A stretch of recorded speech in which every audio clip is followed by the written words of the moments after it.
If you want to quickly remove the background from an image in Photoshop, you're in the right place. In this video, I'll walk you through a super simple method that works great for beginners and saves a lot of time. Whether you're editing product photos, portraits, or social media graphics, this tool can help you get clean cutouts in just a few clicks. And if you find this tutorial helpful, make sure to hit the like button and subscribe for more easy Photoshop tips and step-by-step guides. Alright, let's jump into Photoshop. The first thing you need to do is open your image inside Photoshop. You can do this by going to File and then Open, or by dragging and dropping the image directly into the workspace. Once your image is loaded, take a look at the Layers panel on the right side of the screen. This is where Photoshop shows you the image layer you're working on. Now, if you notice a small padlock icon next to your image layer, that means the layer is locked. To unlock it, simply click on the padlock icon. When you do that, Photoshop will convert it into layer 0. This step is important because some background removal tools won't work properly on a locked layer.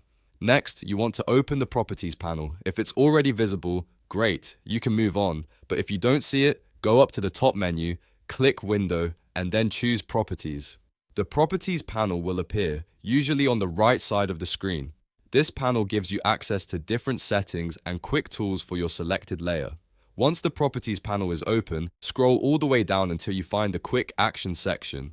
This is where Photoshop places some of its fastest one-click editing tools. In this section, you should see the Remove Background button. Now, click Remove Background. Photoshop will automatically analyze your image and create a mask that removes the background for you. In just a moment, the background should disappear and you'll see a transparent checkerboard pattern behind your subject. That checkerboard pattern means the background is gone and your subject is isolated on a transparent layer. At this point, you can zoom in and inspect the edges to make sure everything looks clean. If needed, you can refine the mask later using selection tools or brush adjustments. But for most quick edits, this built-in feature does a great job. And that's it. You've just learned how to remove the background in Photoshop using a fast and easy method. This is one of the most useful tricks for anyone who wants to edit images more efficiently without doing everything manually. If this video helped you, please give it a like, subscribe to the channel, and turn on notifications so you don't miss the next Photoshop tutorial. Thanks for watching, and I'll see you in the next video.